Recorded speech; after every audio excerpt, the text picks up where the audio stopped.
Mon premier travail, c'était d'être storyboarder pour, à l'époque, c'est une boîte qui s'appelait France Animation. Je travaillais avec Nelvana sur une série d'animation avec les Canadiens, coproduction canadienne, Cro-Blanc. C'est là que j'ai un peu appris mon travail de storyboarder et d'illustrateur, qui va me permettre après de faire pas mal de pubs. J'étais directeur après artistique dans la pub pour gagner ma vie pendant 6-7 ans. Et puis j'en ai eu un peu marre de la publicité. Parce que bon, j'ai pas pu évoluer, faire que du storyboard et de la recherche de décors. Bon, à un moment donné, on tourne en rond, quoi. Donc j'ai essayé d'aller voir tous les producteurs de la place de Paris pour pouvoir faire mon premier film. J'aimais beaucoup les bandes dessinées de Tardy, puis tout le roman populaire de l'époque, des années 1900-1920, Fantomas, Rouletabille, et surtout les vampires. Il y a deux films que j'aime bien. J'aime beaucoup Le Bal des vampires de Polanski, rien à voir avec le serial, mais qui a quand même un côté comme ça, serial populaire, un peu BD. C'est presque un film, je dirais même RG1, un peu ouais, RG, un peu à la RG. Et Les Vampires de Louis Feuillade, qui a fait la première série Fantomas, qu'ont adoré les surréalistes. Et donc j'ai voulu faire un peu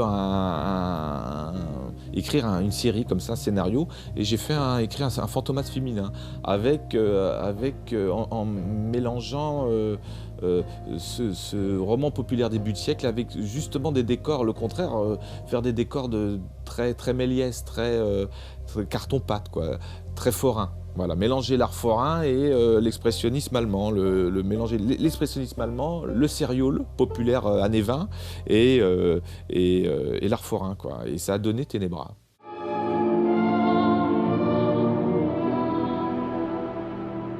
J'écris donc 6 épisodes, puis j'étais voir un peu les producteurs, et puis je n'ai pas trouvé une seule personne qui croit dans ce projet. À l'époque, il n'y avait pas... on me disait le noir et blanc en plus, on n'est plus à l'époque de Chaplin et tout. Enfin, depuis, on s'est bien rendu compte que le noir et blanc, c'est vrai, ne rapporte pas d'argent dans le monde et puis même n'intéresse pas grand monde, quoi. Il a fallu du jardin pour qu'on le sache. Et du coup, on se retrouve un peu le bec dans l'eau à dire je vais pas abandonner le projet, je vais essayer de le faire. J'ai un peu de péloche à droite à gauche. Donc j'ai récupéré de la pellicule Super 8 noir et blanc, à l'époque il y avait la Super 8 noir et blanc, et de la 16 mm noir et blanc. Et puis j'habitais dans le quartier Bastille, il y avait beaucoup de magasins de meubles. Rue Saint-Antoine, et alors j'ai fait tous les magasins de meubles comme ça pendant plusieurs semaines et récupéré des cartons énormes, et c'est sur ces cartons que j'ai commencé à faire mon décor, les décors que vous voyez dans le film, sur des morceaux de bois dans un appartement qui avait la particularité d'être en demi-sphère, comme ça nous faisait un plateau. Et le début du film, le cabaret où on enlève, je crois que Juliette Toupet, au cours de ce bizarre spectacle de magie au Diable Noir, c'était filmé dans cet appart avec les premiers décors. Alors au départ, j'ai fait 10 minutes, 15 minutes, et puis au bout de 3 mois, on tournait assez vite, 3 mois, j'ai eu 3 heures de rush, quoi. Et avec ces 3 heures de rush, j'ai commencé à couper dans la pellicule avec la colleuse, mais j'ai su bien après qu'il fallait mettre tout ça sur une bande, faire un TC, et puis après c'est là que j'ai commencé à travailler sur Avid. Mais les mecs m'ont vu arriver avec mes bouts de pellicule, ils ont dit mais il est fou. Enfin bon, ça a traîné pendant des années. Et je voulais aussi des musiciens, de la musique. J'avais même contacté l'agent de Morricone. Il y avait une musique qui était parfaite pour le film, qu'on entend au début du film, le fameux la la de Ténébra, le thème de Ténébra un peu lancinant, c'est une musique de Morricone, et même l'agent de Morricone m'a donné les droits au bout de tant d'années, rien que pour une minute des droits de Morricone, c'était le budget du film. Chers amis, bonsoir. Bienvenue dans l'antre du mystère, de l'illusion, des énigmes. C'était aussi ce côté woodien, Parce que ce côté à la Chris Well. À l'époque, en plus, j'avais rencontré Theodore Atkins à la sortie d'une projection de Ed Wood de Burton. J'étais en train de préparer le film et je dis viens faire le Chris Well dans mon film. J'ai un rôle pour toi, je vais te mettre des oreilles de à la Spock et puis on va te filmer en noir et blanc et tout. Elle a trouvé ça marrant. Donc, et puis je trouvais qu'il a une belle voix. Depuis, il a fait la voix de Dr House, entre autres, mais il a une super timbre de voix et il pouvait rendre crédible. C'est pas évident de faire ce personnage comme ça qui dit je vous raconte une histoire, ta. Et lui, il le fait bien. Et voilà. Puis il a un très joli timbre de voix et puis c'est un monsieur charmant, quoi.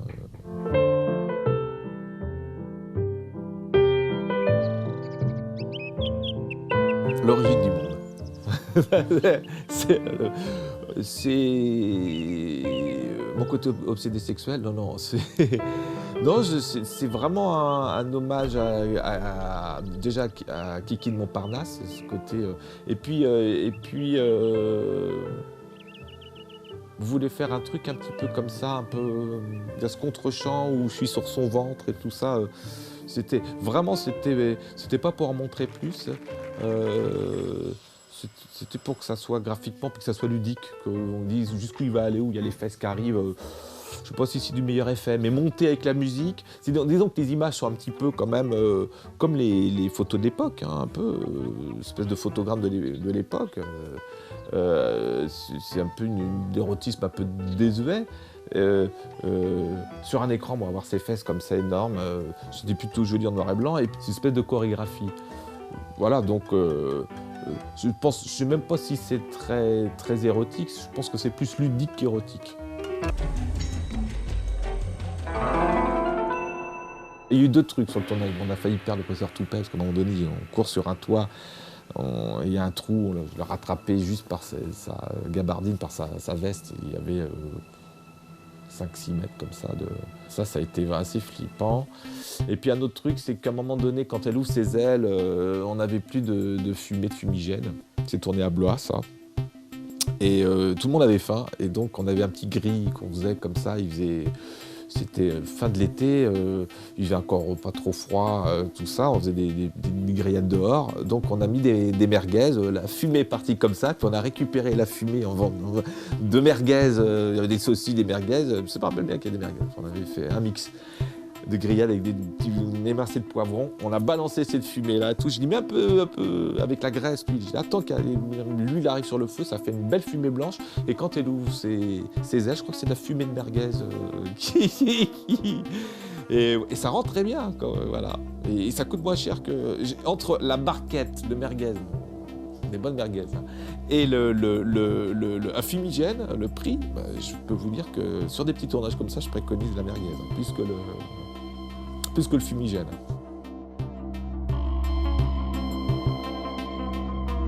Enfin, moi, j'espère toujours faire une série, quoi. Puis, le temps aidant, je suis parti sur d'autres projets, sur d'autres aventures. Et puis, il ne reste que cette première partie de Ténébra, qui est un peu primitive, parce qu'après, elle voyageait dans le temps. Et ça nous permettait de faire des aventures dans d'autres époques et surtout de pouvoir déplacer toute cette mise en scène. Alors, le premier est très expressionnisme allemand. S'ils arrivaient dans les années 60, ce serait filmé je voulais faire un scénario très kitsch, très, très pop, avec des couleurs très Kodachrome qu'on retrouve entre Irma la Douce de Billy Wilder et The Party, très flashy, quoi. Alors, ça avait été construit comme ça, un peu avec des personnages typés. Il y avait Toupet, il y avait une espèce un mix entre Tournesol, Haddock, pour référence BD. Il y avait la belle ingénue, il y avait le photographe excité, un peu obsédé sexuel, le bras droit de Ténébra qui est une ombre qui est plus graphique. Enfin, tous ces personnages qui ont des caractères forts comme ça et qui sont un peu dans une espèce de classicisme du serial, en plus excentrique. Ça nous permettait d'aller après dans d'autres époques, en les retrouvant eux, mais dans des décors différents. Donc de faire le premier comme ça en carton-pâte, le deuxième plus pop.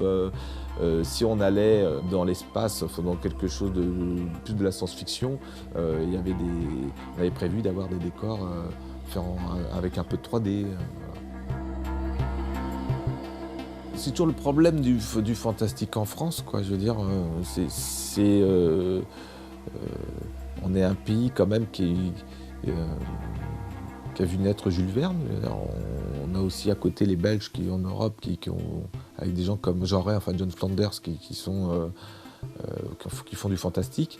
On a un peu oublié toute cette tradition du fantastique, avec Paul Féval aussi en France. Enfin, tous ces types-là. Alors, on dit qu'en France, on ne peut pas faire du fantastique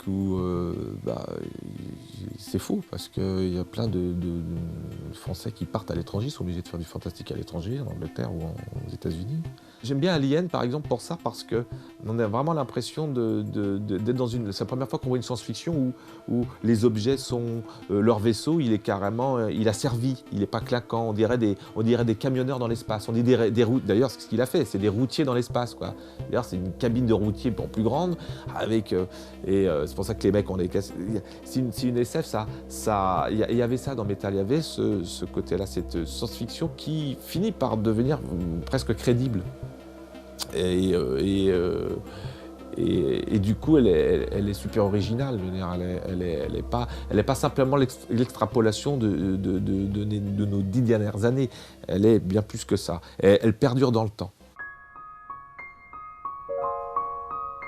J'ai eu une proposition de David Lloyd, co-créateur et dessinateur de V for Vendetta, entre autres, de Kickback aussi, dessinateur anglais, qui a un magazine digital qui s'appelle Ace Weekly en Angleterre, et qui m'a proposé de faire de la bande dessinée, de faire une série, ou un projet, quoi. Donc là, je prépare, ça fait depuis un moment, depuis à peu près un mois et demi que ça paraît. Ça s'appelle Panzer Tripod. Je le traite un peu comme si je faisais un film de SF, quoi, comme je viens du storyboard. Hein. Donc ça me prend pas mal de temps, pas mal d'énergie. Hein. Pour essayer de bien faire les choses. Il y a ce petit côté un petit peu métal hurlant, toujours les origines, quoi. Puis parallèlement, j'essaie de monter ce projet sur Vlad,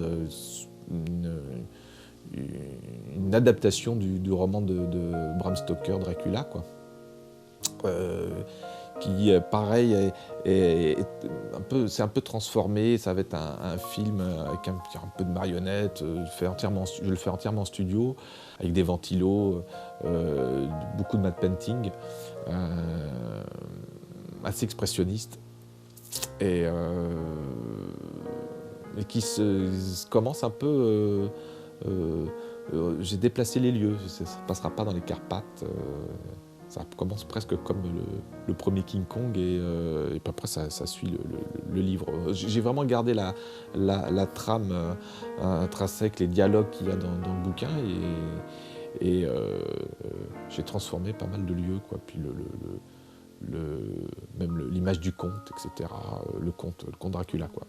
J'avais commencé à chercher des financements pour le faire, donc avec acteurs, et puis après j'ai repris tout le projet, je l'ai redessiné tout le dossier